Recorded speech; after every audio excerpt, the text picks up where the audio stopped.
এক সাহাবী মদিনার বাজারে একদিন এক সুন্দরী, আরবের মহিলা তো এমনি সুন্দরী, তো এক মহিলা খেজুর কিনতে আসছে ওনার দোকানে। হাদিসে আছে, মিশকাতে, আমি নিজে পড়াইছি। তো ওই মহিলারে খেজুর চাইছে, ভালো খেজুর। তো উনি খেজুর দিতে গিয়া মহিলার হাত বাড়াইছে মহিলা, উনিও তার হাতে খেজুরটা দিছে, কিন্তু দেওয়ার সময় মনের কামনার বাসনার কারণে আর নফসকে নিয়ন্ত্রণ করতে পারে নাই কিছুক্ষণের জন্য। তো মহিলার হাতটা শুধু ধরে চাপ দিছে, ধরছে আর হাতটা সহ, একটু শাহওয়াত মনে জাগছে, মহিলার হাত ধরছে, চাপ দিছে হাতের মধ্যে শুধু। সাথে সাথে আল্লাহ নবী সাল্লাল্লাহু আলাইহি সাল্লামের কাছে এসে, নবীজির কাছে এসে বলছি, ইয়া রাসূলুল্লাহ আকিম আলাইয়াল হাদ্দা, আমার উপরে শরীয়তের শাস্তি যেটা সেটা বাস্তবায়ন করেন, আমার আখিরাত মুক্ত করে দেন, আমার আখিরাত মুক্ত করে দেন। আমি ভুল করে ফেলছি, আমি অন্যায় করে ফেলছি, আমি গুনাহ করে ফেলছি। সাথে সাথে বিবেকে জাগছে, না এটা ঠিক করিনি। কথা বলেন, এই যে অনুভূতিটুকু। এক সাহাবী আসছেন নবীজির কাছে, এসে বলছেন, ইয়া রাসূলুল্লাহ সাল্লাল্লাহু আলাইহি ওয়াসাল্লাম, মাঝে মাঝে এমন মনে হয় নবী, অন্তরের মধ্যে, মুখে বলি না, বাস্তবে করিও না, কিন্তু দিলের মধ্যে এমন কুচিন্তা, খারাপ জঘন্য চিন্তা আসে, মনে মনে ভাবনা, যদি এগুলো জবান দিয়া বলি তার চাইতে আগুনের কয়লা হয়ে যাওয়া উত্তম এগুলা বলার চাইতে। কি করতাম? সাহাবী বলতে, মনের মধ্যে যে চিন্তা আসে খারাপ কুচিন্তা, এটার জন্য পেরেশান, হ্যাঁ এটা নিয়ে আমার আখিরাত ক্ষতি করে ফেলে। আল্লাহ নবী সাল্লাল্লাহু আলাইহি ওয়াসাল্লাম বলেন, ওয়াসওয়াসা আসবেই অন্তরের, কিন্তু সেটা যতক্ষণ মুখে কিংবা সারা অঙ্গ দিয়ে বাস্তবায়ন প্রকাশ না করবা ততক্ষণ আল্লাহ তাআলা মাফ করে দিবে। সান্ত্বনা দিছে, কিন্তু উনি তো জানতে চাইছে, ওনার তো ফিকির আসছে, হ্যাঁ আমি এটা কি করলাম, এটা আমি কি করলাম। হাদিসের মধ্যে আছে, নবীজি সাল্লাল্লাহু আলাইহি ওয়াসাল্লাম মদিনার বাজারে গেছে,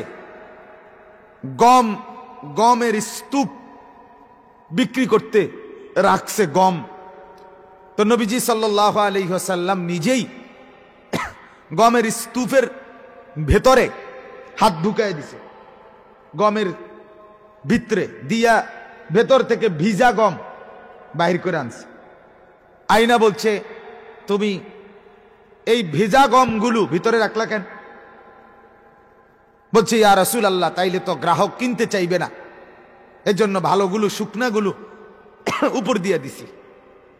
আল্লাহ নবী সাল্লাল্লাহু আলাইহি ওয়াসাল্লাম বললেন, একজন ইমানদার এমন করতে পারে না, মান গাশশানা ফালাইসা মিন্না। এই তখন নবী কথা বললেন, শোনো, যে আমাদের মধ্যে ধোঁকা দেয় সে আমাদের অন্তর্ভুক্ত নয়। কেমন বিষয়টাও খেয়াল করছে।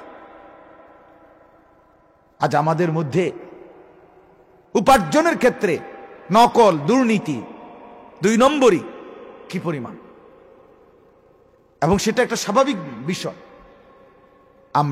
আমার কথা, মূল বক্তব্য এই কথাটা শুধু, ইমানদার গুনার উপরে কি থাকে না, জমে থাকে না, জমে থাকে না।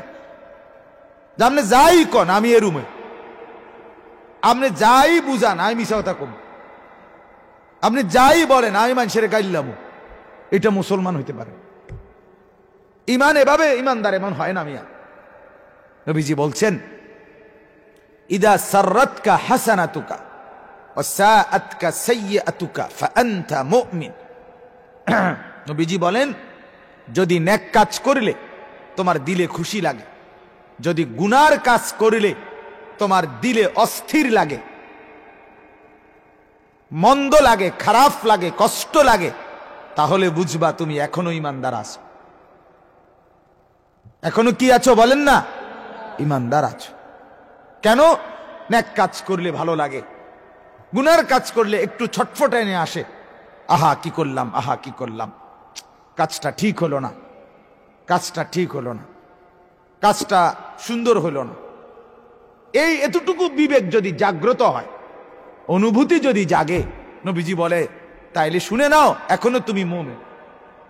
যেদিন দেখবা এটাও নাই, যেদিন দেখবা মিথ্যার পর মিথ্যা, চুরির পর চুরি, বাটপারির পর বাটপারি, ধোকার পর ধোকা, সিটারির পর সিটারি, বিড়ির পর বিড়ি, সিগারেটের পর সিগারেট, মদের পর মদ, জুয়ার পরে জুয়া, নর্তুকির পরে নর্তুকি, অশ্লীল ছবির পরে ছবি, রাত যায় দিন কাটে, নারী বেহায়া বেপর্দা এক তালে যখন দেখবা, বিবেকেও জাগে না, কপালেও ভাঁজ পড়ে না, অন্তরেও অনুশোচনা আসে না, কোনো পরিবর্তন নাই, তো মনে রাখবা তুমি মরে গেছো, তুমি মরা, বিবেকহীন।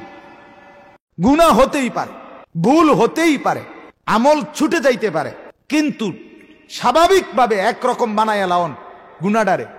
প্রতিদিন একই রকম বাজারের ব্যবসা আমার, যে আমি প্রত্যেক দিন ওজনে কম দিই, একই রকম মিছা কথা কই, এক তালে 2 নম্বর মাল দিয়ে যাইতে আসি, এটা কোনো মুসলমান হইতে পারে? আমার কথাটা বুঝতেছেন নি আপনি? মুসলমান গুনার উপরে কি থাকে না? কথা বলেন কোন? গুনার উপরে কি থাকে না? এটা কোনো মুসলমান না। এটা জন্তু জানোয়ার হইতে পারে, মুসলমান হইতে পারে না, হাইওয়ান হইতে পারে। একটা মুসলমান পরিচয়দারী তুমি ছেলে, তোমার একদিনও নামাজ পড়তে মন চায় না, আর তোর তুই মানুষে না বেটা, কি ধরনের জিন্দিগি তুমি? জানোয়ারও তো এমন হয় না বেটা। আমি কি মুসলমান? আমার ভিতরে ন্যূনতম অনুভূতি জাগে না যে আমি একজন মুসলমান, আমার উপরে আল্লাহ ফজরের নামাজ ফরজ করছেন, অথচ আমার একদিনও পড়তে মন চায় না, একদিনও আমি উঠি না। এটা কি ধরনের মুসলমান আমনে কর? ভাবো মিয়া, বাত কতটি খানারে বুদ্ধিমান কয় না? মানুষের বেড়ি দেখনটা বুদ্ধিমান, মোবাইলে উলঙ্গ ছবি দেখলে চালাক। এটা চালাকির কি আছে? এটা তোমারে নষ্ট করার জন্য দিয়েই তো রাখছে, এটা চালাকির কিতাব। জিন্দিগি নষ্ট করা তো সহজ ব্যাপার মিয়া, গড়ে তোলা না কঠিন। কথা বলেন না কেন? ভেঙ্গে ফেলা তো সহজ, গড়ে তোলা কঠিন, সাজিয়ে তোলা কঠিন, নষ্ট করে দেওয়া সহজ। 30 বছরের মানুষের সুনাম 3 মিনিটের বদনাম দিয়েও তো নষ্ট হয়ে যায়। 40 বছরের ঐতিহ্য 40 সেকেন্ডের ভুল দিয়েও তো বরবাদ হয়ে যায়। তো ভাঙ্গা তো সহজ, গড়া কঠিন, সাজিয়ে তোলা কঠিন। অনেক মুরব্বী, আমার কাছে এটা খুব অবাক লাগে। আমি প্রতিদিন বলি, 60 বছর 50 বছর বুড়া মিয়া এবারে অনো এক তালে বিড়ি খায়, এটা কিতা মানুষের? এটা কোনো মানুষের জাতে না, এটা কোন, এটা কি ধরনের কথা মিয়া? তুই বেটা, আপনি বেটা কি মুসলমান মিয়া? আশ্চর্য কথা, প্লাস্টিকও এতে বেলা, বিবেক বোধ কোথায়? কি রে বেটা, আমি একটা মুসলমান, আমি প্রতিদিন এক তালে বিড়ি খাই, কোন ব্যতিক্রম নাই। আশ্চর্য কথা মিয়া, একজন মুসলিম নারী পরিচয় দেয় সে মুসলমান, অথচ প্রতিদিন একই রকম সারা বছর বেপর্দা চলে, এক তালে বাজারে বাইর হয়, একরকম, কোনো পরিবর্তন নাই। এটা কি ধরনের মুসলমান আপনি বলেন? এটা কি ধরনের আখলাক? যার গুনাহ তাকে একটু পোড়ায় না, একটু যন্ত্রণা দেয় না, একটু কষ্ট দেয় না, অনুভূতি জাগায় না। আহা,